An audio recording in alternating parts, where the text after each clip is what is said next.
오늘 사무엘상 2장 2절로 13절 말씀을 통해서 아무것도 아닌 것이 도전해 올 때라는 제목으로 하나님 말씀 증거하겠습니다. 성경 인물 시리즈 다윗 시리즈 9번째 시간입니다. 우리가 예수 믿는 사람, 성도로서의 제일 큰 축복, 기쁨이 무엇입니까? 그것은 하나님이 우리의 아버지가 되어주신다는 거예요. 아멘이십니까? 하나님이 내 아버지가 되시고 예수님이 나의 구세주가 되시고 성령님이 나의 인도자, 변호사가 되어주시고 또 천군 천사가 나를 호위하고 있다는 것, 이것처럼 든든하고 담대하게 인생을 살 수 있는 자원이 어디 있을까요? 우리 예수 믿는 최고의 축복은 하나님이 내 아버지가 되어주신다는 것. 지금 주변에 여러분들 도울 수 있는 사람이 아무도 없다 할지라도 여러분들 주변에는 천군 천사를 주님께서 파송해서 지켜주고 형통케 하고 일하여 주는 줄 믿습니다. 성경은 이와 같이 말합니다. 모든 천사들은 부리는 영으로서 구원 얻을 후사들을 위하여 섬기라고 보내심이 아니냐. 히브리서 1장 14절에 천사들을 우리 구원 얻는 성도들을 위하여 지금 섬기라고, 우리를 섬기라고 주님께서 우리를 보내주셨다는 것입니다. 마이크가 너무 울려요. 마이크가 너무 울려. 마이크를 좀 안 울리게 해주면 이게 웅웅 소리가 나지 않게. 일부 예배 때도 마이크가 너무 울려갖고 일부 예배 때 마이크를 안 하고 육성으로 했거든요. 고쳐놓으라 그랬더니 안 고쳐놨어. 아이고 어떡하면 좋아. 뭐 울리면 울리는 대로 그냥 잘 들읍시다. 뭐 마이크가 문제겠습니까? 예수님 마이크 없어도 2만 명, 5만 명씩 복음을 증거하고 또 구원받고 새로워졌는데 오늘 이 시간에도 그런 역사가 있게 될 줄 믿습니다. 천군 천사들을 지금 우리에게 보내주셔서 우리의 인생을 섬기라고 주님께서 천군 천사를 보내주신 줄로 믿습니다. 그래서 우리는 이 땅을 살 때 두려울 필요가 없어요. 어떤 문제가 다가와도 어떤 사건이 있어도 두려워할 필요가 없는 것은 하나님이 나의 아버지가 되어서 나를 보호하시고 천군 천사로 호위하고 우리의 인생을 살고 걸어갈 수 있도록 만들어 주시기 때문에 그런 것입니다. 성경은 참 놀랍게 우리를 하나님이 보호하시고 있는 모습을 가르쳐주고 있어요. 오늘 한번 본 말씀 사무엘상 25장 29절, 사무엘상 25장 29절 같이 한번 한 목소리 한번 읽어봅시다. 사무엘상 25장 29절 같이 한 목소리 시작.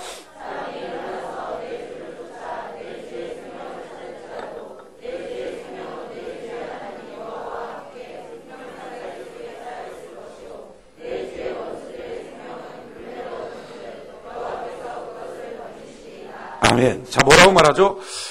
내 주의 생명은 내 주의 하나님의 여호와와 함께 생명싸개 속에 쌓였을 것이요 라고 말씀하고 있어요. 지금 다윗을 향해서 아비가일이라고 하는 여인이 지금 말하는 것인데 당신의 생명은 여호와의 생명싸개 속에 쌓여 있습니다 라고 말하는 거예요. 이 두 가지 의미로 해석이 가능합니다. 한 가지 의미는 우리의 생명을 이렇게 싸개 속에 들고 다닌다 하는 의미가 있고요. 이게 보편적인 의미예요. 그런데 또 한 가지 의미가 있어요. 저는 이 또 한 가지 의미를 훨씬 더 좋아합니다. 그건 뭐냐면은 여호와의 생명이 통하는 싸개 속에 당신의 생명을 집어넣고 있습니다 하는 말이에요. 저는 이게 처음에 이해가 안 됐어요. 생명이 통하는 싸개가 어디 있을까? 세상에 그런 건 없다 이렇게 생각을 했어요. 뭐 예를 들면 지금 이 수건이 있는데 수건에다가 이게 생명이다, 열쇠가 생명이다 하고 넣고서 갖고 다닌다. 이게 싸개죠, 싸개. 이 싸개에다 넣고 다니는데 문제는 뭡니까? 생명이 통하는 싸개라는 거예요. 지금 이 수건이랑 나랑 생명이 통합니까? 통하지 않아요. 통하지 않기 때문에 이것은 생명 싸개가 아니에요. 자, 어떤 포대기도 어떤 종이백도 생명이 통하는 게 어디 있을까? 생명이 통하는 싸개 속에 넣고 다닌다는데 그게 전혀 풀리지 않았어요. 그러다가 딱 풀렸어요. 언제 풀렸냐면은 저희 집사람이 저희 아이를 가졌을 때, 그때 그냥 번하고 하나님이 가르쳐 주시는 게 있더라고요. 뭐냐면은 제 딸은 혈액형이 B형이에요. 저를 닮아서 B형이에요. 그래갖고 모습도 태도도 행동도 먹는 것도 생각도 걷는 걸음까지 똑같아요. 이렇게 약간 팔자로 이렇게 바닥바닥 약간 펭귄 스타일로 걷는 게 똑같아요. 배 좀 나오고 엉덩이 뒤로 푸충 나오고 그렇게 펭귄처럼 걷는 게 똑같아요. 저희 집사람은 A형이에요. 저희 아이가, 딸아이가 뱃속에 있을 때 저희 집사람의 뱃속 안에 있잖아요. 그러니까 A형의 피가 흐르는 이 살 안에 전혀 다른 생명체인 B형의 생명체가 있는 거예요. 원래 A형이랑 B형이랑 피가 딱 만나면 굳어져 버립니다. 섞여 버립니다. 살 수 없어요. 근데 놀라운 것은 어머니가 아이를 가졌을 때는 이 어머니의 생명이, 어머니의 피가 통하는 싹의 안에 전혀 다른 생명체를 넣고 있는 거예요. 이야, 이게 생명싹이구나. 그러면 성경이 말하는 생명싹이 그게 뭘까? 내가 하나님의 뱃속 안에 있는 것이구나 하는 걸 깨달았어요. 야, 하나님의 뱃속 안에 있는 것을 누가 괴롭힐 수 있을까? 어머니의 뱃속 안에 있는 아이를 누가 죽일 수 있을까? 방법은요, 칼을 가르고 배를 갈라서 아이를 끄집어내는 수밖에 없어요. 사람이라면 그렇겠지만 만군의 주 하나님의 배를 가르고 그 안에 있는 나를 끄집어낼 수 있는 존재가 누가 있을까? 없구나. 그러기에 성도는 안전하다. 할렐루야. 성도는 안전하다. 얼마나 놀라운 사실을 깨달았는지. 그러면서 저는 그걸 연구해 가기 시작했어요. 어머니의 뱃속에 있는 아이를 연구해 가기 시작했어요. 근데 참 놀라운 게요, 이 아이가 평상시에 그냥 이렇게 잘 놀기도 하고 그러다가 이렇게 깜짝 놀랄 일이 생기잖아요. 뭔가 두려운 일이 생기면 여기 살려고 위로 이렇게 딱 달라붙어요. 위로 딱 달라붙어서 딱딱하게 깜짝 놀라고 그게 굳어져 있어요. 그러다가 조금 이제 괜찮아지면 이렇게 쭉 풀어지더라고요. 또 놀고. 그걸 통해서 깨달았어요. 뱃속 안에 있어도 두려움을 느낄 수는 있다. 염려, 걱정, 근심을 느낄 수는 있다. 그러나 두려움은 두려움일 뿐이지 문제가 되지 않는구나. 할렐루야. 우리 성도가 주님 뱃속 안에 있어요. 지금 우리가 있는 위치가 어디예요? 주님 배 안에 있어요. 이 땅 살아갈 때 우리가 두려움을 느낄 수 있어요. 겁도 날 때 있어요. 염려도 있고 근심도 걱정거리고 있을 수 있어요. 그러나 걱정하지 말 것은 그건 문제가 되지 않는다는 것입니다. 주님 안에서 주님이 나를 보호하고 계신다는 것입니다. 그리고 나서 성경을 봤더니요, 성경에 얼마나 많은 부분이 이 사실을 우리에게 증명하고 있는지 몰라요. 내가 어디 있다고요? 주님 안에 있다고요. 성경은 이와 같이 말하고 있어요. 로마서 8장 1절로 2절에 그러므로 이제 그리스도 예수 안에 있는 자에게는 결코 정죄함이 없나니. 할렐루야. 어머니 뱃속 안에 있는 아이를 정죄하는 자가 누가 있어요? 없단 말이죠. 하나님의 뱃속 안에 있는 우리를 정죄할 자가 없다는 것입니다. 할렐루야. 이는 그리스도 예수 안에 있는 생명의 성령의 법이 죄와 사망의 법에서 너를 해방하였습니다. 갈라디아 3장 14절에는 이는 그리스도 예수 안에서 아브라함의 복이 이방인에게 미치게 하고 또 우리로 하여금 믿음으로 말미암아 성령의 약속을 받게 하려 하십니다. 믿습니까?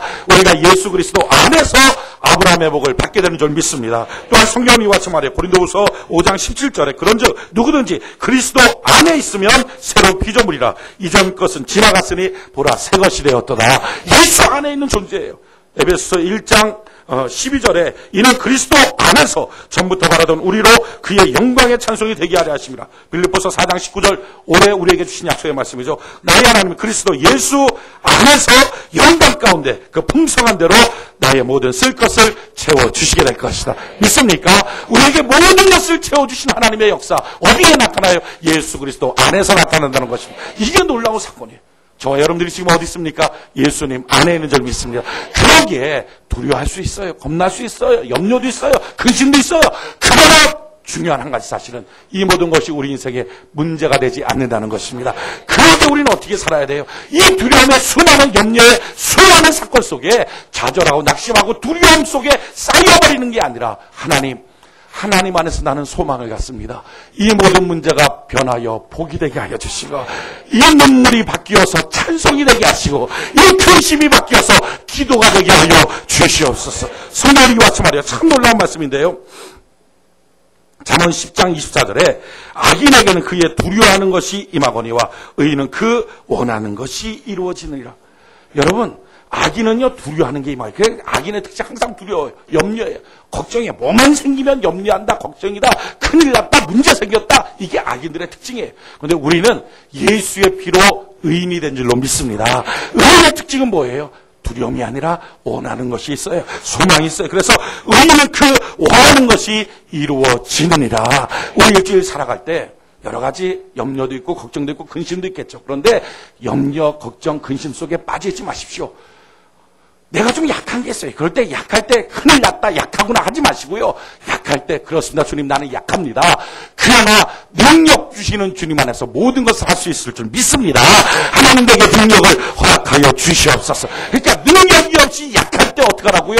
두려워하지 말고 능력 주시는 주님 앞에 능력 달라는 소원을 품는 은혜가 있기를 바랍니다. 그게 성도의 삶이에요. 우리가 지혜가 없어요. 총명하지 않아요. 문제를 해결할 일이 없어요. 어떻게 해야 될지 모르겠어요. 그럴 때 지혜가 없어서 나는 참 문제다. 나는 어떻게 할 수 없다. 나는 자기의 좌절에 빠지지 말고 하나님 내가 지혜가 없어요. 그런데 지혜 없을 때마다 하나님 꾸짖지 않고 후히 주시는 지혜를 주시겠다 약속하신 주님 앞에 지혜를 구하겠습니다. 내게 지혜를 허락하여 주시옵소서. 이처럼 하나님 앞에 지혜 없을 때 낙심하는 게 아니라 지혜를 구하는 원함, 소원을 가질 때 하나님은 그대로 역사하여 줄 줄 믿습니다. 그러기에 우리가 주님 안에 있기 때문에 두려워하지 말고 염려하지 말고 걱정하지 말고 그 두려움 속에 쌓이지 말고 문제 있을 때마다 하나님 앞에 도리어 소망을 갖는 복이 있길 바랍니다. 그 따름을 지켜주시고 우리와 함께 하시고 그 원하는 것을 하나님 채워줄 줄 믿습니다. 성경이 와서 말해요. 빌립보서 2장 13절에 너희 안에 행하시는 하나님이시니 자기의 기쁘신 뜻을 위하여 너희로 소원을 두고 행하게 하시나니. 여러분, 우리 안에 소원을 두고 하나님이 행하게 하여 주시는 것입니다. 그런 게 내 마음속에 끊임없이 소원을 갖는 복이 있기를 바랍니다. 오늘 이 시간 뭐 해야 될까? 이번 한 주간을 놓고 어떤 사람은 이런 스케줄인데 이런 문제가 있는데 어떤 사람은 내가 돈이 떨어졌는데 큰일 났다. 일이 안 들어오면 어떡하지? 별 염려 다 있을 거예요. 그런데 그런 염려하지 마십시오. 나의 하나님이 그리스도 예수 안에서 영광 가운데 나의 모든 쓸 것을 채워주십니다. 한 마음을 갖고 주님 돈이 없는 문제 속에 염려하는 게 아니라 풍성히 채우실 하나님을 내가 원합니다. 소망합니다. 나에게 채워주시옵소서 할 때 두려움을 가진 것, 이건 악일이에요. 근데 의인은요, 예수 믿는 사람의 특권은 뭐예요? 소망을 갖는 거예요. 그럼 하나님이 그 소망을 이루어 주신다는 것입니다. 이 주일날 뭘 해야 돼요? 다음 한 주간 동안에 있을 수많은 일들 앞에 염려가 아니라 소망 갖는 시간. 할렐루야. 그래서 예배 시간 어떤 시간이에요? 꿈을 사는 시간이에요. 강단에서 목사는 뭐합니까? 예수의 이름으로 꿈을 파는 것입니다. 그럼 여러분들은 믿음으로 그 꿈을 사시기 바랍니다. 주여 이 거룩한 주의 날 내가 소원을, 나의 원함을, 나의 꿈을 사게 하여 주시옵소서. 그래서 그 꿈을 갖고 문제가 있을 때마다 하나님 앞에 구하기 시작하면 기도하고 하나님 앞에 주여 이 문제가 도리어 나의 소망이 됩니다. 채워주시옵소서. 자녀가 엉망이에요. 문제가 터졌어요. 그런데 그것 때문에 낙심하고 좌절하고 문제 속에 쌓여있는 게 아니라 그러기에 하나님 가정을 행복하게 해주는 하나님의 행복을 기대합니다. 채워주시옵소서. 내가 노력해서 얻는 행복은 내만큼밖에 안 되지만 하나님께 소원을 갖고 나갔을 때 하나님이 부어주신 행복은 너무너무 커서 다른 사람들에게도 모델되는 가정으로 바뀌게 될 줄로 믿습니다. 이 소망을 갖는 거예요. 하나님, 내가 주님 안에 있으니 두려움과 염려 속에 빠지지 않고 주님 앞에 기도함으로 하나님께 나가서 소원의 성취를 보는 한 주간 되게 하여 주옵소서. 우리 옆분들에게 이렇게 선포합시다. 소원을 갖고 이번 한 주간 소원 성취를 보십시오. 이렇게 같이 인사합시다.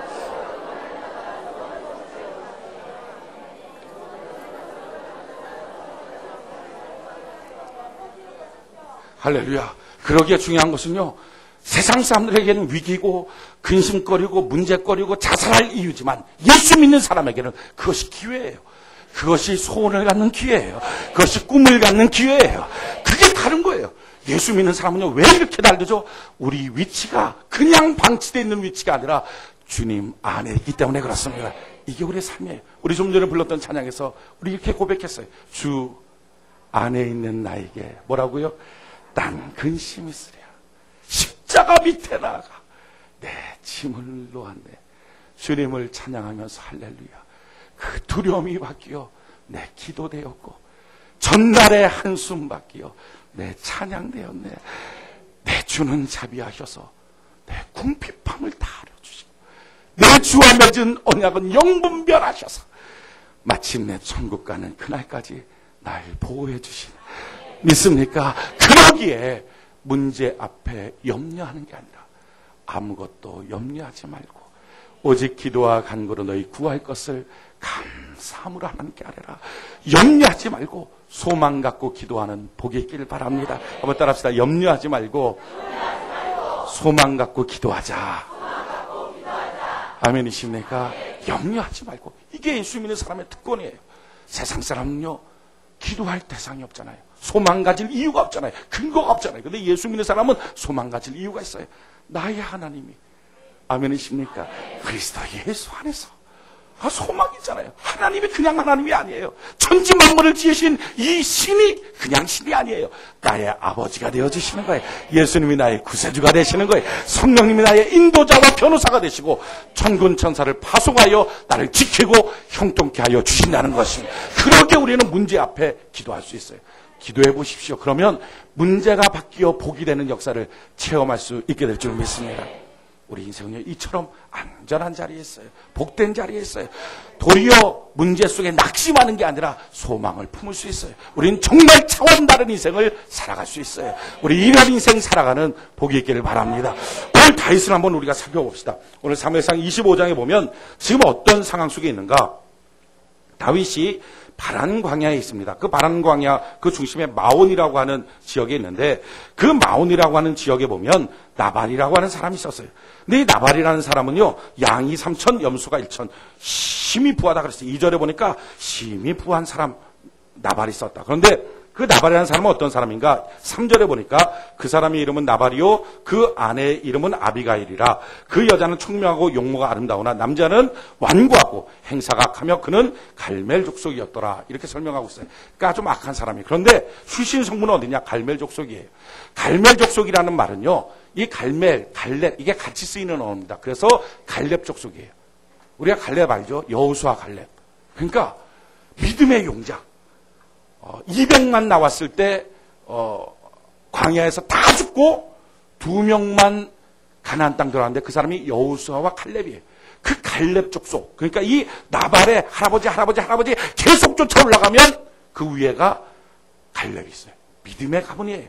이 칼렙이 믿음을 갖고 여호수아한테 말하잖아요. 내가 하나님이 내게 약속하실 땅을 내가 얻기를 원합니다. 85세의 나이지만 나는 이길 수 있습니다. 하고 얻은 땅이 어디예요? 헤브론이에요. 그래서 지금 마온, 이 땅이 바로 헤브론 땅이에요. 지금 헤브론의 기업을 갖고 있는 나발이에요. 굉장한 부자예요. 지금 이 갈렙이라는 사람은요, 믿음을 갖고 있었기 때문에 하나님이 그에게 복을 줬어요. 최고 좋은 땅, 헤브론 땅을 소유했어요. 그래서 그 집안 대대로 어마어마한 부유의 집안이에요. 신앙 좋고 돈 많고 인정받는 대단한 집안 출신, 이 출신의 나발이라는 사람이 있어요. 근데 이 사람은 어떤 사람이? 완고하고 행사가 악해요. 이 나발이라는 사람 정말 이름 그대로예요. 나발이 뭡니까? 이름의 뜻이 바보 같은 놈이에요. 대단한 집안 출신이에요. 대단한 물질을 갖고 있고 대단한 사람인데 그 사람이 바보 같은 놈이에요. 아마 이게 이름은 아닐 것 같아요. 어떤 아버지가 아들 낳는데 바보 같은 놈. 이런 이름 져주는 아버지가 어디 있겠어요? 분명히 별명일 거예요. 그러니까 어떻게 살았으면 별명이 바보 같은 놈이에요. 얼마나 이 바보 같은지 한번 볼까요? 주변이 다 이 사람을 놓고 바보래요. 17절. 종이 말하는 거예요. 그런즉 이제 당신은 어떻게 할 것을 알아 생각하실지니 이는 다윗이 우리 주인과 주인의 온 집을 해하기로 결정하였음이니이다. 주인은 불량한 사람이라 더불어 말할 수 없나이다. 지금 이게 누가 말하는 거예요? 종이 말하는 거예요. 누구한테 말하는 거예요? 아내한테 말하는 거예요. 그 아내한테 지금 종이 말하는데 그 사람 불량한 사람이에요. 말이 안 통해요. 답답한 사람, 지 고집대로 살아요. 근데 이런 말하는 게 다 통용이 돼요. 이만큼 바보예요. 얼마나 대표적인 마을 대표 바본지 동네 사람 전체가 저놈하고 말이 안 통해. 답답해. 지 고집대로만 살아. 내 바보라 그래서 이게 어리어리한 게 아니라 진짜 바보가 뭐죠? 말이 안 통하는 거예요. 남의 말을 안 들어요. 지 고집대로만 살아요. 지 하고 싶은 대로만 해요. 이게 바로 바보 나발이에요. 네, 종만 그런 게 아니라 아내도 똑같이 말해요. 25절. 어느 한날 내 주는 이 불량한 사람 나발을 개치 마옵소서. 지금 누가 말해요? 아내가 지금 다윗에게 말하는 거예요. 아비가일이 다윗에게 말하는 거예요. 그 이름이 그에게 적당하니 그 이름이 나발입니다. 무슨 말이죠? 나발 개치 마. 불량한 사람. 그 이름이 그에게 그 바보 같은 놈이에요. 그놈. 지금 이렇게 아내가 말하는 거예요. 참, 집안에서도 직장에서도 바보 같은 놈. 고집 부리고 지 맘대로 살고 말도 안 듣고 아주 이렇게 사는 사람. 이게 나발이에요. 이게 얼마나 또 이 사람이 그 속이 이렇게 밴댕이 속만한가? 9절 10절 보면 8절부터 보니까 내 소년들에게 물으면 그들이 내게 구하라. 그런즉 내 소년들로 내게 은혜를 얻게 하라. 우리가 좋은 날에 왔은즉 내 손에 있는 대로 내 종들과 내 아들 다윗에게 주기를 원하노라 하더라 하라. 이게 무슨 말이냐면 지금 다윗의 군사들이 600명가량 되거든요. 이들은 용맹한 사람이에요. 그일라 지방을 구원한 사람들이에요. 그래서 민족적인 영웅이고 소문이 났어요. 그 당시에 양을 치고 염소를 치고 이렇게 소를 치면 산적들이라든지 아니면은 블레셋 사람들이 와서 어떻게든지 고를 훔쳐가요. 뺏어가고 도적질해 가요. 근데 그 주변에 지금 다윗의 군대가 있으니까 함부로 블레셋이 못 넘어가요. 뿐만 아니라 산적들이 함부로 못 덤벼요. 결국 그들이 지금 담이 됐어요. 지켜줬어요. 성경 한번 볼까요? 15절, 16절, 15절, 16절 우리 같이 한번 읽어봅시다. 15절, 16절 한 목소리 시작.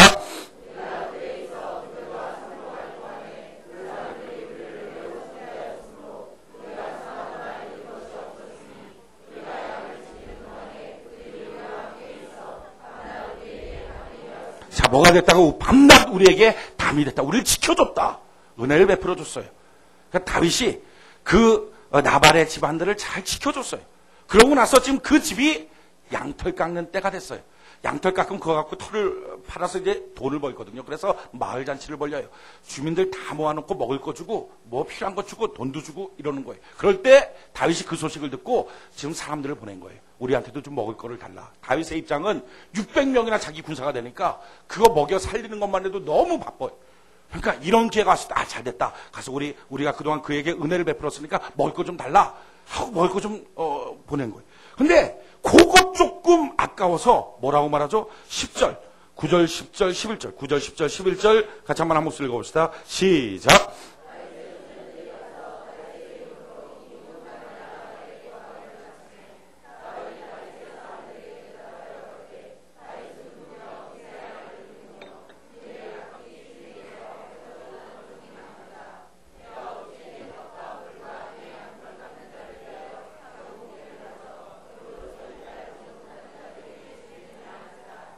이게 바보 같은 사람이라는 게, 그거 좀 주면 어때요?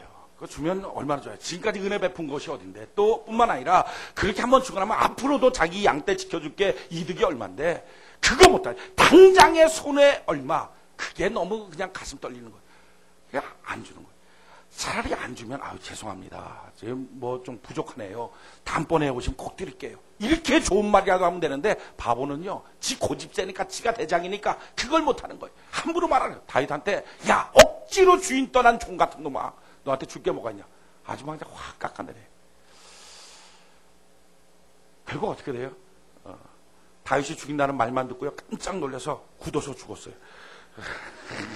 한번 성경 한번 볼까요? 36절, 37절, 38절 같이 한번 36절, 37절, 38절 같이 한번 읽어봅시다. 시작.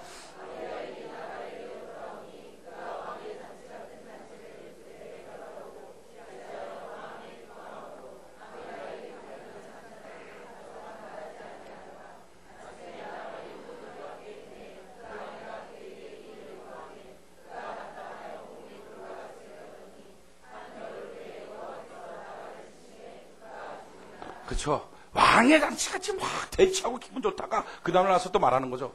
아비가일이 와서 다윗이 당신 죽이려고 그랬어요.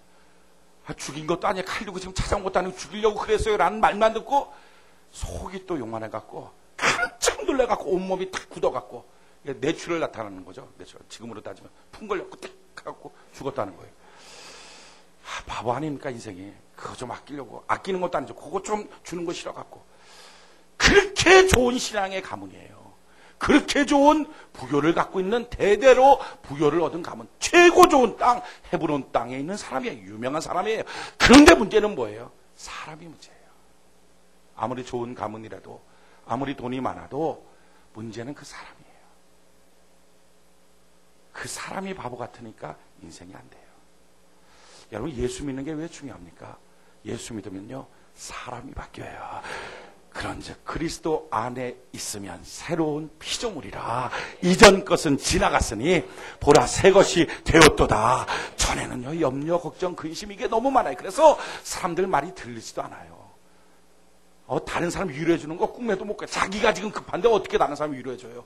다른 사람 도와주는 거 상상도 못해요. 지금 자기 쓰기도 급해요. 이게 다 나발 같은 인생이에요. 그런데 예수 믿고 나면 마음이 든든해져요. 하나님이 아버지가 되시는데, 기도하면 해결되는데, 해서 어려워도 콩 하나 갖다가 반쪽 남아서 다른 사람 나눠줄 수 있는 마음이 생겨요. 여유가 생겨요. 염려가 아니라 근심을 하게 돼요. 기도를 하게 돼요. 마음속이 활짝 열려서 걱정, 근심이 사라져요. 다른 사람 돕고 섬기고 이렇게 살 수 있는 사람이 바뀌어요. 예수 믿는 것, 사람 바뀌는 거예요. 아멘이십니까? 그래서 우리가 비록 가문이 별로 안 좋아도, 갖고 있는 자원이 없다 할지라도 예수 믿으면 뭐가 바뀌어요? 가문이 바뀌는 건 아니죠. 지금 자원이 바뀌는 건 아니에요. 그러나 바로 내가 바뀌는 거예요. 바보 같은 내 모습이 멋진 인생으로 바뀌어지는 거예요. 사람이 바뀌어지면 그 다음부터 문제는 문제가 아니에요.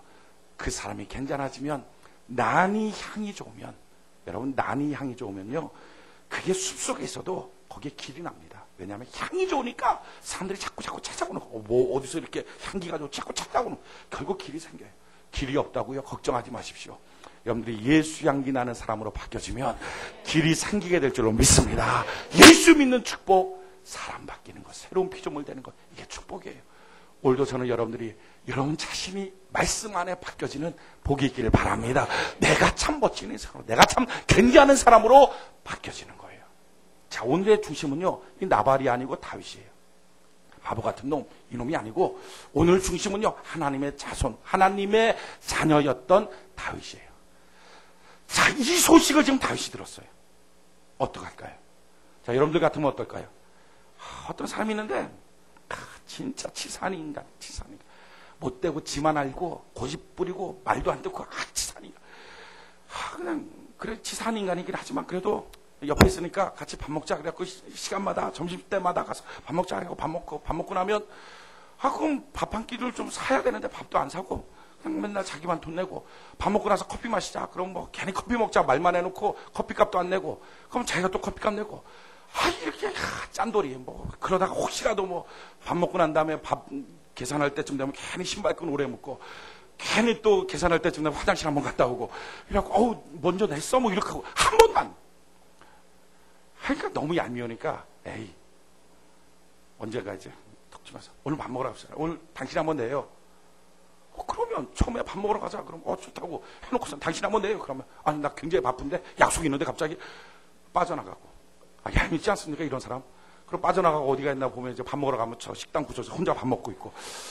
진짜 얄밉잖아요 진짜. 이 나발이 그런 인간이에요. 그렇게 보호해줬는데 먹을 거 좀 달라고 해요. 안 준다. 안 주는 거 정도가 아니고 욕해 먹으리고. 참 진짜 인간 이하의 치사한 인간 만나면 어떻겠어요? 열받죠. 화나죠. 패고 싶죠. 이게 사람 마음이에요. 그래서 지금 다윗도 어떡하죠? 열받았어요. 다 죽이고 싶어요. 그래갖고 400명 군사 거느리고 쫓아가서 다 죽여버리겠다. 칼을 다 찼어요. 다 칼 들고 쫓아나가는 거예요. 당연히 그런 마음 드는 게 맞지만 문제는 이거예요. 그거는 다윗 스타일이 아니에요. 사람들의 모습이 어떻게 보면 당연한 모습 같지만 그게 성도 스타일이 아니면 우리는 하면 안 돼요.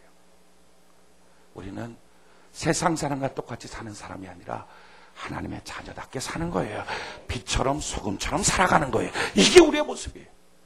어떻게 보면 그런 모습 보고 당연히 나 화나지. 어떻게 그렇게 치사한 인간 보면서, 그렇게 아무것도 아닌 인간 보면서 어떻게 화가 안 나? 화나지. 죽이고 싶지 하는 마음이 당연하지만 성도는 아니에요. 다윗 스타일 아니라고요. 여러분 다윗은 어떤 스타일이에요? 사울왕이 3,000명의 군사를 거느리고 그렇게 쫓아서 죽이려고 했지만 그 죽이려고 하는 사울을 놓고 그 동굴 안에서 만나서 딱 죽일 수 있는 기회가 왔지만 안 죽여요. 하나님께 맡겨드려요. 하나님이 판단하십시오. 나는 원수 갚지 않겠습니다. 하나님이 일하실 걸 믿습니다. 어찌하든지 하나님의 손에 맡기고 나는 주님의 뜻을 쫓아서 살겠습니다. 이게 다윗 스타일, 이게 성도 스타일이에요. 여러분 인생에 어떤 일들 참 화나고 분노나고 치사한 인간 봤을 때 그거 자기가 원수 갚으려고 하지 마십시오. 성도 스타일은 그런 스타일이 아니에요. 하나님께 맡겨드리는 거예요. 하나님 해결해 주세요. 이게 성도예요. 지금 문제는 뭐예요? 다윗이 성도 스타일, 다윗 스타일이 아니라 세상 사람처럼 바뀌어버렸어요. 칼리고 쫓아서 죽여버리겠다는 거예요. 성경 한번 볼까요? 지금 뭐라고 말하는지. 사무엘상 25장 12절 13절. 25장 12절 13절. 같이 한번 한 목소리 한번 읽어봅시다. 시작.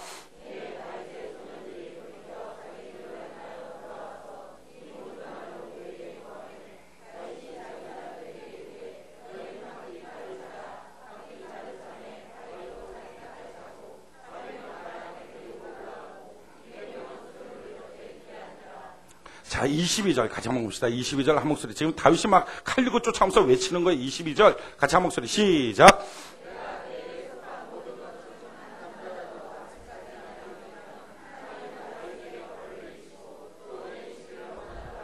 자, 지금 다윗이 어떡하죠? 칼 들고 오면서 그 집안에 속해 있는 사람 한 명이라도 살아있으면 하나님 날 때려 죽이십시오. 오늘 밤에 내가 다 죽여버립니다. 하고 지금 쫓아오는 거예요. 열받으니까. 그렇게 치사하니까. 못됐으니까. 그렇지 않겠어요? 맨날 밥 사주고 커피 사주고 그랬는데 하루 밥 사라 그랬더니 싫어 하고 가버리고. 그럼 마음속에 내가 저놈이랑 다시는 내가 말도 안 한다. 내가 아주 내가 적을 내가 보지도 않는다. 당연한 마음이겠죠. 하지만 아무리 당연해도 성도 스타일이 아니면 아닌 거예요. 달라야 돼요. 지금 다윗에게 이런 일들이 생겼어요. 문제는 이것입니다. 이게 하나님의 테스트라는 거예요.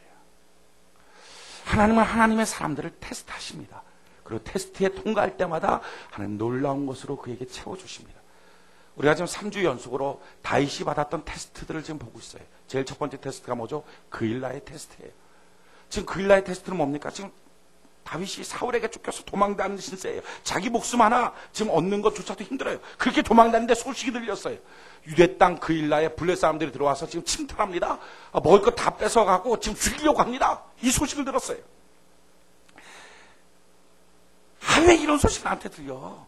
내 지금 코가 석자고 내 발에 지금 불 떨어졌는데 나보고 지금 어떡하라고 이런 소식. 나랑 상관없어. 아니에요. 여러분, 성도에게 보여지고 성도에게 들려지는 모든 것은요, 나와 상관없는 것이면 하나님이 왜 보여주게 합니까? 왜 들려지게 하겠어요? 다 나와 관계에 있어서 무엇인가 나를 테스트하든지 나를 세워주든지 그걸 통해서 복을 주려고 하는 것이 아니라면 성도에게는요, 하나님이 보여주지도 않고 들려주지도 않아요. 그러게 내게 들려지고 보여지는 모든 것들은 나와 관계에 있는 거예요. 다윗은 그걸 놓고 하나님께 기도합니다. 나랑 상관없어. 내가 지금 도망가시는데 어떻게 거기 가서 그걸 구해? 말도 안 돼. 하지 않고 그 문제를 놓고 기도해요. 기도했더니 하나님이 가서 구하라. 싸우라. 하나님의 말씀 듣고 그대로 가서 싸워요. 싸웠더니 어떻게 합니까? 이겨요. 그리고 나서 400명의 군사가 600명의 군사로 바뀌었어요. 이 그일라의 테스트 첫 번째가 뭡니까? 생업보다 사명이 더 귀하다. 이거 가르쳐주는 거예요. 여러분 인생 살면서 생업이 있어요. 그런데 생업보다 훨씬 더 귀한 게 사명이에요. 직장도 있고 가정도 있고 먹고 살려고 하는 것들이 있어요. 하지만 이것보다 훨씬 더 귀한 게 사명이에요. 사명 붙들면 생업은 쫓아오지만 생업 붙들하고 사명 놓쳐버리면 결국 생업도 사명도 다 잃어버려요. 우리가 사명 붙드는 거룩한 백성 되는 복이 있기를 바랍니다. 두 번째 테스트는 뭐예요? 사울의 테스트예요. 지난 시간에 우리 했던 테스트인데, 외나무 다리에서 만난 게 아니라 그 동굴에서 만나죠. 원수는 그동안 그렇게 자기를 괴롭혔던 사울, 죽이려고 했던 사울, 그가 혈혈단신으로 동굴 안에 들어왔어요. 지금 다윗에게는 600명의 군사가 있어요. 한 칸에 죽여버릴 수 있어요. 이게 테스트예요. 우리가 인생 살면서 어떤 사람 내 약점 갖고서 나를 그렇게 괴롭혀요. 나를 그렇게 힘들게 해요. 그러다 어느 날 내 눈에 그 사람의 약점이 딱 보여요. 결정적인 약점이. 됐다. 저것이다. 저거 잡으면 저놈이 이제 나한테 꼼짝 못하지. 그게 테스트예요. 그렇게 잡으면 나나 그 사람이나 똑같은 사람이에요. 똑같은 사람이라면 하나님께 기도해서 도와달라고 그러면 하나님이 왜 도와줄 수 있겠어요?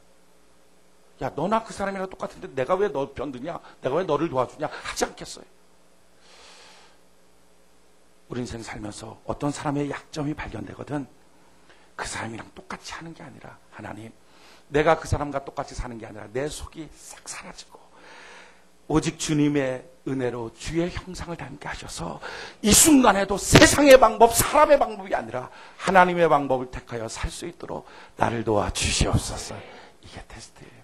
속이 달라야 돼요. 마음이 달라야 돼요. 다윗 안에 제2의 사울이 있었어요. 그 모습 갖고는 안 돼요.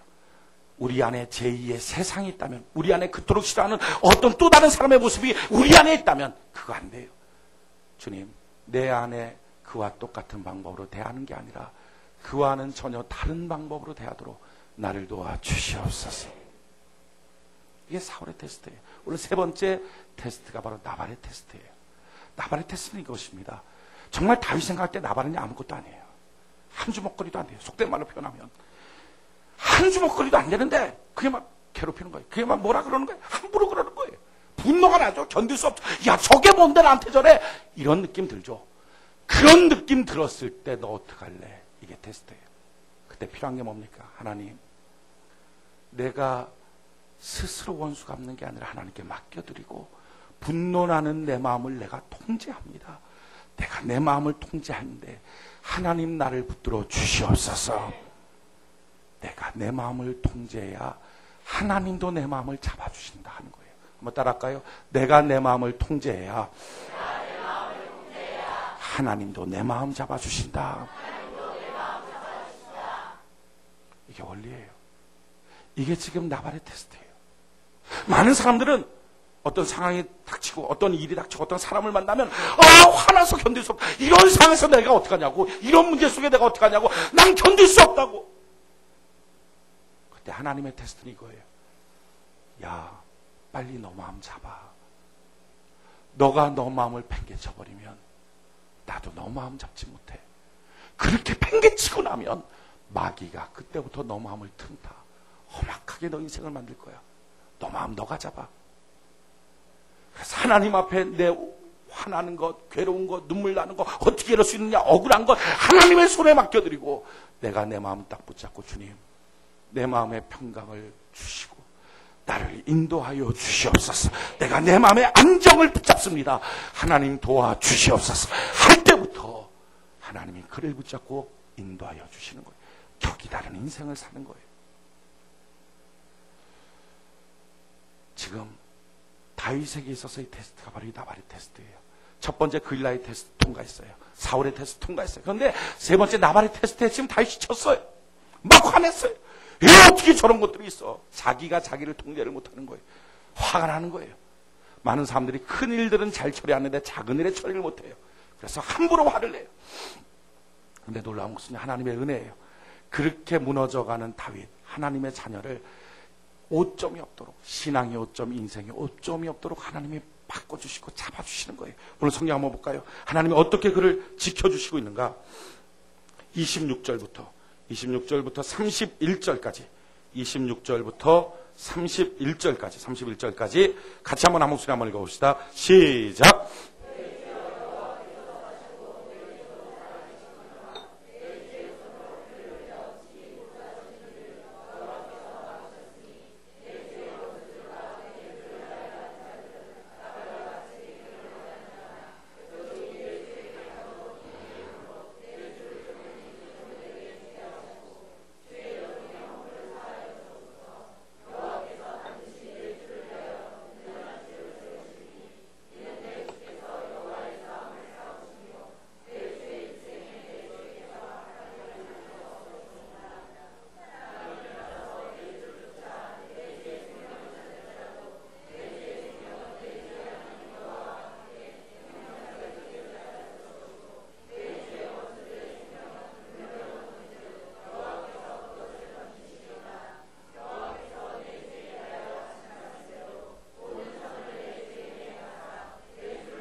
아비가일이 지금 다윗을 찾아왔어요. 그리고 뭐라고 말합니까? 내 주여 다윗이여 지금 칼 들고 가지 마십시오. 원수 갚는 것 하나님께 맡겨야 되지 않습니까? 퍼뜩 떠올라죠. 야, 스타일 아닌 걸 지금 내가 갖고 있구나. 하나님께 맡겨야 될 일, 그게 원래 내 스타일인데 내가 지금 원수 갖고 있구나. 그러면서 뭐라고 말하죠? 당신은 여호와의 싸움을 싸우는 사람이 아닙니까? 그러기에 당신의 그 인생에는 오점이 없지 않습니까? 왜 그런데 무고한 피를 흘리려고 하십니까? 하나님께 맡겨두십시오. 하나님이 처리하실 겁니다. 당신이 마침내 왕이 되고 난 다음에 당신의 인생에 뒤돌아보면, 야, 그때 내가 그렇게 하지 말걸. 내 백성 그렇게 죽이지 말걸. 그냥 참으면 될걸. 할 일을 하지 마십시오. 라고 지금 조언을 해요. 근데 그 말을 듣고서 다시, 그래, 맞다. 너 말이 맞다. 하고 깨달아요. 그래서 32절 보니까 다윗이 아비가일에게 이르되, 오늘날 너를 보내어 나를 영접게 하신 이스라엘의 하나님 여호와를 찬송할지라. 또 내 지혜를 칭찬할지며 또 내게 복이 있을지로다. 깨닫고, 맞습니다. 하나님, 내가 잘못 생각했어요. 깨닫게 하시면 감사해요. 인생에 오점을 남기지 않도록 만들어주시고 감사해요. 하고 하나님께 영광을 올려요. 지금 깨달은 게 뭐예요? 그렇다. 내가 바로 세상 사람과 똑같이 싸우는 사람이 아니라 여호와의 싸움을 싸우는 사람이다. 믿습니까? 여러분, 성도는 어떤 사람이에요? 여호와의 싸움, 여호와의 일을 하는 사람. 자, 보십시오. 지금 사울의 군사가 3,000명의 군사로 막 다니면서 다윗을 죽이려고 해요. 다윗은 600명의 군사로 도망다니면서 있어요. 근데 사실은 이게 무슨 싸움이에요? 지금 정권 다툼 싸움이에요. 그런데 이 정권 다툼 싸움을 사람들이, 백성들이 볼 때가 어떻게 봤느냐? 사울을 볼 때는, 야, 치사하게 자기 사위를 저렇게 괴롭히냐, 이렇게 봤고요. 다윗을 보면 똑같은 정권 다툼인데 여호와의 싸움을 싸우는 것처럼 보였어요. 이게 성도의 모습이에요. 성도는 집에서 살림을 해요. 설거지를 해요. 설거지하는 그 모습이 설거지하는 모습이 아니라 하나님의 일을 하는 것으로 보여져야 됩니다. 자녀를 키워야, 그냥 자녀 키우는 게 아니라 하나님의 일을 하는 것처럼 보여져야 돼요. 그래서 그것이 그냥 가정의 일이 아니라 가정사역이에요. 직장도 마찬가지예요. 그냥 돈 벌려고 어쩔 수 없이 직장 다니다, 그게 아니라 그것에서 하나님의 일을 하는 것처럼 보여지기 시작해야 돼요. 그래서 그것을 직장사역이라 그래요. 우리의 모습이 하나님의 일을 하는 사람처럼 보여지는 거예요. 무엇을 하든지 어디로 가든지 그럴 때부터 하나님께 기도하면 하나님이 도와주시는 역사가 있지 않겠어요? 내가 내 일하는 것처럼 보여진다면, 그리고 나서 하나님께 기도하면 하나님이 도와주실 의무가 없잖아요. 내가 하나님의 일을 하는 것처럼, 학교 생활을 해도 직장 생활을 해도 가정 생활을 해도 하나님의 일을 하는 것처럼 하나님 앞에 무릎 꿇을 때, 하나님 도와주세요 기도할 때 하나님이 도와주신 역사가 나타나기 시작한다는 것입니다. 지금 다윗이 잃어버린 게 그거였어요. 분노가 났어요. 화가 났어요. 그 순간 잃어버린 게 뭐예요? 자기가 뭐 하는 사람인 줄을 잃어버렸어요. 우리 인생의 분노가 주는 문제점 중에 한 가지가 바로 이런 거예요. 자기가 뭐 하는 사람인지를 잊어버리게 만들어요. 다시 회복해야 돼요. 다시 되찾아야 돼요. 엄마가 자녀를 이렇게 공부 가르친다고 공부 가르쳐요. 문제 내고 문제 풀라. 그러면 애가 잘 문제 못 풀잖아요. 야, 이것도 못 푸냐. 쿵 치워갖고 쿵 맞고, 애는 또 책상에 자기 머리 한번 또 치워요. 그래갖고 항상 2번씩 맞아요. 2번씩. 그래놓고 나서는, 야, 이것도 못해. 이 바보 같은 놈아. 차라리 이것도 못해. 나가 죽어라. 자, 보십시오. 지금 어머니가 뭐 하려고 그랬던 거예요? 어머니가 자녀를 양육하기도 하고 키우겠다고. 그래서 그 자녀가 학교 생활도 잘하고 인정받고 또 좋은 대학 가라고 지금 그렇게 공부 가르치는 거예요. 근데 공부 가르치고 있는 그 길에 분노가 확 들어와 버리면 순간에 잊어버리는 거예요. 나가 죽어라. 아니, 나가 죽을 것 같으면 공부를 왜 가르쳤어요? 이런 분노의 문제가 뭡니까? 마귀가 왜 분노를 갖고 사람들을 도전해오죠? 방향을 잃어버리는 거예요. 뭘 해야 될지 모르는 거예요. 사람들이 언제 분노합니까? 아무것도 아닌데 주로 분노해요. 그냥 왜 저 사람 나한테 저래? 그러니까 자기가 이해되는 상황에서는 수긍을 하지 분노를 안 해요. 이해가 안 되는 상황, 어이없다고 느껴지는 상황, 자기가 봤을 때 아무것도 아닌 것 같은 사람, 이런 사람들이 자기한테 뭐라 그러면 분노가 확 일어나는 거예요. 힘 있을 땐 분노가 일어나고요, 힘 없을 때는 낙심이 나타나요. 분노와 낙심은 동전의 앞뒷면처럼 똑같아요. 어떤 사람은 우울증에 빠지는 사람의 특징을 보면 푹 낙심했다가 어느 때 막 화냈다가 난리가 아니에요. 똑같은 동전의 앞뒷면처럼 돼 있어 그래. 그 문제가 뭐예요? 자기 인생의 방향을 잊어버려요. 여러분, 우리 인생의 방향이 무엇입니까? 우리는 여호와의 싸움을 싸우는 사람이에요. 하나님의 일을 하는 사람이에요. 직장 생활할 때 어떻게 직장 생활하는 거예요? 그냥 하는 게 아니에요. 주님, 내가 여기서 하나님의 영광을 나타내게 하시고 하나님의 일을 하게 하시고 복음이 증거되게 하시고 하나님의 자녀의 권세가 나타나도록 나를 사용하여 주시옵소서 하고 직장 생활하는 거예요. 장사를 해도 마찬가지예요. 가정생활도 마찬가지예요. 이처럼 해야 되는데 자기 마음속에 분노가 확 일어나고 나면 자기가 뭘 해야 되는 사람인 줄 몰라요. 한순간에 자기의 방향을 잃어버려요. 그러기에 필요한 것이 뭡니까? 여러분, 우리 인생 살 때 분노하지 말고 분노할 모든 일들을 하나님께 맡겨버리고 할렐루야, 다윗 스타일처럼, 성도의 스타일처럼 하나님께 맡겨버리고 하나님, 내가 해야 될 마땅한 여호와의 싸움을 싸우게 하여 주시옵소서. 사명 붙들 수 있는 귀한 은혜가 있기를 바랍니다. 이럴 때 하나님의 일들이 나타나요. 성경이 이와 같이 말합니다. 야고보서 1장 19절로 21절에 내 사랑하는 형제들아, 너희가 알거니와 사람마다 듣기는 속히하고 말하기는 더디하며 성내기도 더디하라. 사람의 성내는 것이 하나님의 의를 이루지 못하느니라. 그러므로 모든 더러운 것과 넘치는 악을 내어버리고 능히 너희 영혼을 구원할 바 마음의 심긴도를 온유함으로 받으라. 여러분, 우리가 분노하는 것, 하나님의 의를 이루지 못합니다. 분노를 제거하는 복이 있기를 바랍니다. 이유가 있죠. 합당하죠. 정말 누구라도 그런 상황 내면 화낼만 하죠. 다윗도 마찬가지예요. 그럴 때에 다윗에게 가르쳐준 게 뭐예요? 당신은 이 일 할 사람이 아니라 여호와의 싸움을 싸워야 되지 않습니까? 당신이 여기서 지금 화내고 나면 문제가 터지지 않습니까? 당신이 왜 직장생활 하는지, 왜 가정생활 하는지 이유를 잃어버리지 않습니까? 정말 중요한 것은 당신이 여호와의 싸움을 싸워나갈 때 하나님의 역사가 나타나지 않습니까? 하는 것을 지금 말하고 있는 거예요. 분노하는 거 조금 참으면 돼요. 6개월 전쯤에 그 서해안 앞바다에 기름 터졌잖아요. 온 국민 가서 다 그냥 그 기름때 없애고 그랬어요. 그때 막 못 살겠다고 지금 막 이제 어떡하냐고 회 먹으러 좀 사람들이 와야 되는데 하나도 안 온다고 당장 이제 굶어 죽게 생겼다고 해갖고 몇 명이 자살했어요. 참 놀라운 것은 어저께 그 인터넷상 뉴스를 보니까 거의 다 복구됐대요. 이제 뭐 물론 땅속 깊이 들어가 있는 거랑 바닷속 깊이 있는 기름때는 아직도 물론 있겠죠. 근데 거의 다 복구돼서 사람들도 오고 먹고 그런대요. 6개월만 있으면 될걸. 안 그래요? 6개월만 있으면 될걸. 얼마나 그걸 못 참아서 촛불 시위 지금 하면서 분신해갖고 또 죽었어요. 소 사육장에서 쫓겨났다고. 지금 광우병 난리 나죠. 저는 알아요. 한 6개월만 지나면 사람들 또 소고기 그냥 먹습니다. 미국산 소고기들은 싸네. 그러고 막 또 먹어요. 제가 왜 그걸 하냐면 어저께 제가 닭고기를 먹었거든요. 치킨. 우리 사역자들하고 치킨을 먹었어요. 우리 사역자들하고 같이 치킨 먹는 거 되게 좋아하는데 한 몇 개월 동안 닭을 안 먹었던 것 같아요. AI 뭐 이런 것 때문에 닭을 안 먹었어요. 안 먹고 있다가 어제 너무 먹고 싶은 거예요. 그래갖고 시켰어요. 그래갖고 두 사람이 하나씩 한 마리씩 먹고 피자 한 판씩 먹자. 그래갖고 막 배 터질 때까지 먹고 먹었어요. 이렇게 소화가 돼. 아침에 가스알면서 먹고 막.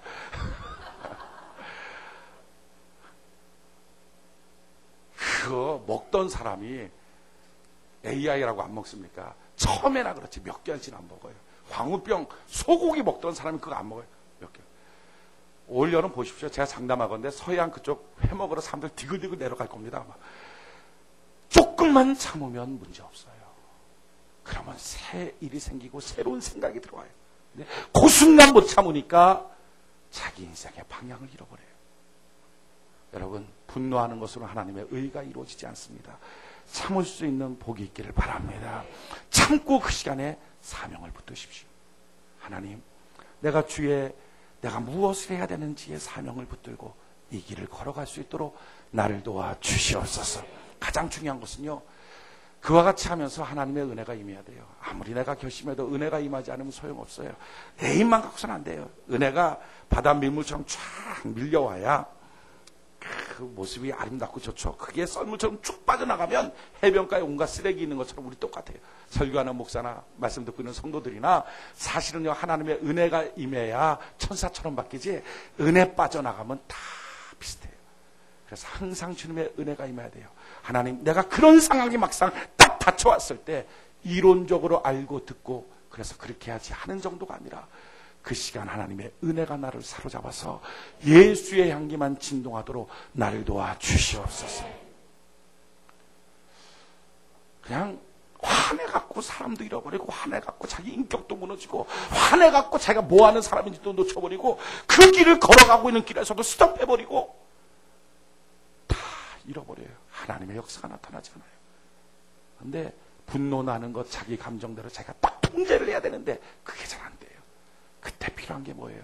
하나님, 내가 할 수 없는 그 일에 하나님의 은혜를 부어주셔서 나를 도와주시옵소서. 내가 분노가 부글부글 날고 있는 그곳을 은혜의 강수가 확 덮어서 예수의 향기, 예수의 모습만 나타나도록 하나님 나를 도와주시옵소서. 은혜 받아야 돼요. 오늘 저는 이 시간 우리 모두가 은혜 받는 복이 있기를 바랍니다. 어떻게 하면 하나님의 은혜를 받을까? 성경은 은혜 받는 방법을 이렇게 설명하고 있어요. 히브리서 4장 16절에 그러므로 너희가 궁휼하심을 받고 때를 따라 돕는 은혜를 얻기 위하여 은혜의 보좌 앞에 담대히 나갈 것이다. 어떻게 해요? 은혜의 보좌 앞에 어떻게 하라고요? 담대히 나가라. 자, 담대히 나가라. 이 말이 무슨 말입니까? 어떻게 하면 은혜 받을 수 있어요? 한번 보십시오.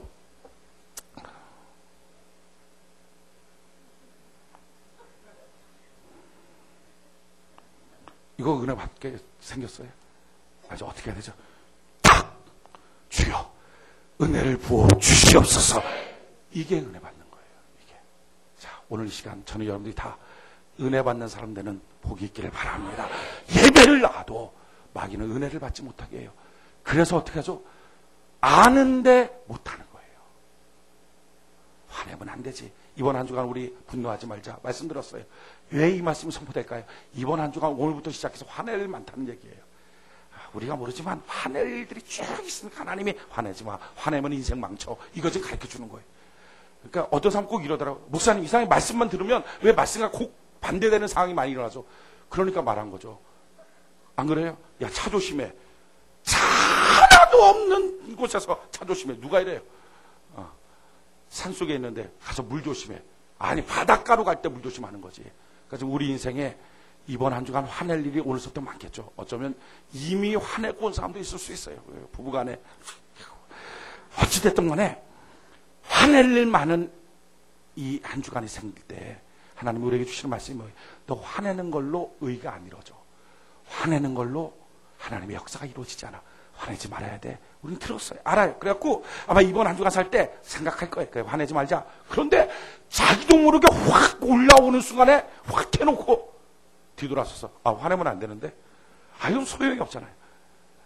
중요한 건 이거예요. 마귀는요, 듣기는 듣고 알기는 알게 하되 하지 못하게 해요. 하게 하는 힘이 뭐예요? 자기인 갖고는 안 돼요. 하나님의 은혜가 임해야 돼요. 그래서 예배 시간에 어떻게 합니까? 하나님, 맞아요. 내가 이 시간 은혜 받아야 되겠어요. 나에게 은혜를 부어 주시옵소서. 하고 딱 담대하게 하나님께 나갈 때 하나님은 은혜를 이 시간 우리에게 부어줄 줄로 믿습니다.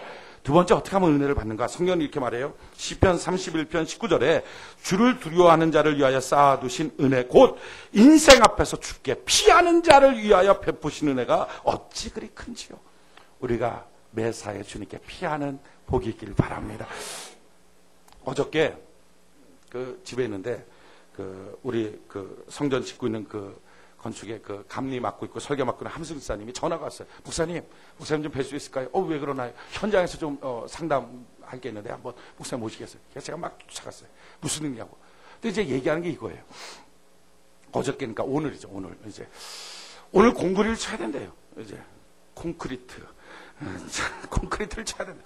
바닥에 이제 콘크리트를 치는데 이게 70cm로 세면을 치는 거예요. 70cm. 그래갖고 레미콘 차가 몇 대? 360대가 와갖고 이제 치는 거예요. 그래갖고 바닥 전체를 70cm를 치고, 그러고 나서 이제 그게 구근하면 그 위에 20cm를 또 한번 쫙 쳐야 돼요. 그러니까 저게 어마어마하게 들어가는 거예요, 지금. 그러니까 막 그렇게 쳐야 되는데, 문제는 이거라는 거죠. 어저께 일기예보에 비가 온다는 거예요. 비 올 확률이, 오전에는 60%, 오후에는 80%. 비는 10mm에서 40mm 온다. 목사님, 이거 쳐야 됩니까? 말아야 됩니까? 그거 상담하도록. 제가 하나님입니까? 그거 저 알면 돗자리 갖고 미아리 같습니다. 자리 깔고 앉았어요. 그걸 제가 어떻게 알아요, 그거를. 결국 제가 물어봤어요. 아니, 그럼 비 오면 이제 만약 치기 시작해서 근데 그 오늘 칠 수밖에 없는 게 또 이게 넘어가면 장마에 걸려갖고 또 문제가 되고 또 한 가지는 그걸 치려고 그러면 펌프카 세대에다가 그 레미콘이 360대가 와야 되니까 왔다 갔다 그러니까 길을 다 막아야 돼요. 평일날 길 막고 치는데 보통 한 번에 안 치면은 한 3, 4일 정도 쳐야 되는 거예요. 강도도 약해질 뿐만 아니라 3, 4일 정도 치니까 그걸 어떻게 길 막고 3, 4일 동안 주민들이 불편해서 어떻게 하겠어요. 그러니까 오늘 한 번에 쳐버리는 게 제일 낫거든요. 그러니까 그렇게 해야 되는데 그거 어떻게 합니까? 제가 그랬어요. 비 오면 강도가 많이 약해집니까? 비가 오면 어떻게 됩니까? 그랬더니 그 한지사님이 그러더라고요. 잘 모릅니다. 그래서 제가 아니 잘 모르는데 왜 비 오는데 왜 뭐 치냐 안 치냐 고민하냐 그랬더니 그 한지사님 하는 말이 왜 모르냐면은 모든 공사장에서 비가 오면 콘크리트를 안 칩니다. 그러더라고요. 그래서 나온 통계가 없다는 거예요. 통계를 다 안 치니까 그게 비 오면 얼마나 약한지 모른다는 거예요. 어떻게 하면 좋냐? 그걸 어떻게 알아? 어떻게 하면 좋은지. 좀 그런 건 자기네들끼리 알아서 상의를 해야 된다. 공사를 알아요. 뭘 알아? 그러냐고. 그럼 오늘 칠 수는 없냐니까. 어저께 토요일 날 오늘 칠 수는 없냐? 그랬더니 한번 상황 알아보겠다고. 근데 그때까지 3시쯤 거의 돼 갖고서 어떻게 뭐 잘 안 될 거라고 막 그럼 알아보겠다고. 바로 옆에 함지사님이 있다가 목사님 그러면 어저께죠. 그러니까 오늘 치는 게 안 되면 내일은 쳐야 되나요? 그 순간에 저 기도를 좀 하려고 그랬는데 어떻게 뭐 하나님 뭐라고 답을 내려야 되나? 저보고 답하래요. 그래갖고 어떻게 해요? 기도해야지. 하나님 기도해요. 근데 자꾸 옆에서 목사님 그럼 내일은 어떻게 하나요? 내일 오늘 지금 안 된다면 좀 조용히 좀 하라고 좀. 기도를 했어요. 근데 기도를 했는데 뚜렷하게 치자 말자는 말씀은 없고 네 마음대로 해라 하는 것 같아요. 느낌에. 그래갖고 칩시다. 그래서 칩시다. 그랬더니 뭐 신났어요. 좋다고 뭐 칩시다. 비 안 오잖아요. 몰라요. 또 이렇게 말해놓고 오후에 또 비 쏘나비 막 내리면. 근데 이거예요. 비가 내리던 안 내리던 간에 그 순간에 혼자 고민하는 게 아니라 주님 앞에 피하는 거죠. 주님 앞에 기도하는 거죠. 주님 어떻게 하면 좋을까요? 하고 났더니 내 마음속에 은혜가 임하는 거예요. 주님의 사랑과 믿음과 너 마음대로 해. 두려워하지 마. 너 내 안에 있어. 걱정하지 마. 하는 마음이 있는 거예요. 비가 오면 어떡고 안 오면 어떡고. 비 오면 아마 우리 교회를 통해서 처음으로 한번 해보는 거예요. 비 오면 콘크리트가 약해지는지 강해지는지 그걸 한번 우리가 한번 증명해 보는 거예요. 상관없는. 그러니까 비가 오느냐 안 오느냐보다 더 큰 것은요. 은혜가 임하더라고요. 여러분 어떤 인생 앞에서도 주님께 피하는 복이 있기를 바랍니다. 그럼 은혜가 와요. 은혜가 오면 두려움, 염려, 걱정이 아니라 담대함과 사랑이 있어요. 분노가 아니라 그 안에서 사명을 발견하기 시작해요. 이게 성도의 삶이에요. 언제 또한 우리가 은혜를 받을 수 있습니까? 사도행전 11장 22절 23절에 보면 예루살렘 교회가 그 사람들의 소문을 듣고 바나바를 안디옥까지 보내니 저가 이르러 하나님의 은혜를 보고 기뻐하여 모든 사람에게 굳은 마음으로 주께 붙어 있으라고 하나니. 자, 지금 예루살렘 교회에서 바나바를 보냈어요. 안디옥으로. 가서 뭘 봤어요? 교회를 봤겠죠. 안디옥 교회를. 안디옥 교회를 딱 보니까 뭐가 보여요? 하나님의 은혜가 보여요. 그럼 교회는 뭐가 있어요? 하나님의 은혜가 있다는 거예요. 오늘 이 시간 이전에 뭐가 있어요? 하나님의 은혜가 있는 것입니다. 그래서 힘들고 어려워도 분노나고 마음속에 낙심이 돼도 주의 몸된 교회를 찾아 나와서 예배드리시기 바랍니다. 그러면 은혜가 넘쳐요. 그럼 그것이요 평상시 삶 속에서 자기도 모르게 전에는 용서할 수 없는 사람들의 용서가 되고 전에는 분노했던 상황인데 분노가 안 나고 해결책이 보이기 시작해요. 가정 안에서도 전에는 분명히 부부싸움했던 건데 그렇지 않고 해결책을 말하기 시작해요. 왜? 주님이 주신 교회 안에서의 은혜 때문에. 또 한 가지 은혜는 어떻게 나와요? 에베소 6장 24절에 우리 주 예수 그리스도를 변함없이 사랑하는 모든 자에게 은혜가 있을지어다. 우리 변함없이 주님 사랑하는 복이 있기를 바랍니다. 오늘 말씀의 결론을 맺겠습니다. 여러분 우리 인생에 정말 말 같지도 않은 사건들이 생길 수 있어요. 그럴 때 사람들의 대부분의 반응은 분노예요. 화가 나요. 억울해요. 뭐 이런 것들이 있어 하는 느낌 들어요. 이야 정말 특히 바보 같은 놈, 막 진짜 말도 안 되는 놈, 자기 인생을 망치는 것 같은, 자기 일을 가로막고 서 있는 것 같은 그런 인생 만나면 분노납니다. 그런데 분노날 때 분노하는 것은 세상 사람이에요. 예수 안 믿는 사람이에요. 그건 안 믿어도 됩니다. 그런데 분노날 때 그때 하나님, 그때 나의 이 분노의 마음을 내가 다 잡아놓겠습니다. 예수 믿는 사람은요, 자기 마음을 잡는 사람이에요. 예수 믿는 사람은 함부로 자기 마음이 뭐든지 그냥 막 팍 방치하고 팽개쳐놓고 지 마음대로 가게 하는 게 아니라 딱 잡아놓는 거예요. 그리고 그 순간에 주님, 내가 여기서 뭘 해야 예수 향기를 뿜어낼까요? 내가 여기서 어떻게 해야 주님이 영광을 받으실까요? 이거 생각하는 사람, 이게 탁월한 인생이고요, 차원이 다른 인생이에요. 어떻게 그런 인생 살 수 있을까요? 중요한 것은요, 자기 스스로 먼저 결심해야 돼요. 그렇구나, 내가 함부로 사는 인생 아니다. 세상 사람과 똑같으면 안 된다. 다른 사람이 나한테 그랬다고 나도 똑같이 대하면 안 되고, 내가 예수 믿는 사람인데 격이 다른 인생, 여호와의 싸움을 싸우는 사람, 여호와의 일을 하는 사람 되게 하여 주시옵소서. 그는 나를 향해서 욕하는 사람처럼 보일 때 나는 그를 향해서 여호와의 일을 하는 사람처럼 보이도록 하나님 나를 도와 주시옵소서. 그리고 또 해야 될 것은, 하나님, 이렇게 내가 결심했지만 내 결심만 갖고는 안 돼요. 하나님의 은혜가 있어야 돼요. 내게 은혜를 베풀어 주시옵소서. 분노나는 것 하루만 참아보십시오. 그러면 그 다음날은요, 새 날이에요. 새 생각이 나요. 새 일이 나요. 그게 진짜 같으면 참고 참아도 계속 괴로워요. 그런데 아니에요. 한 번만 참아놓고 다시 생각해보면 다른 생각 나요. 그렇구나, 이게 진짜 좋은 반응이 아니었구나 하는 걸 알 수 있어요. 우리 인생 살 때 여호와의 싸움을 하는 은혜가 있기를 바랍니다. 격이 다른 인생, 격이 다른 인생. 나발과 똑같은 다윗 존경이 되겠어요? 하나님의 복을 받겠어요?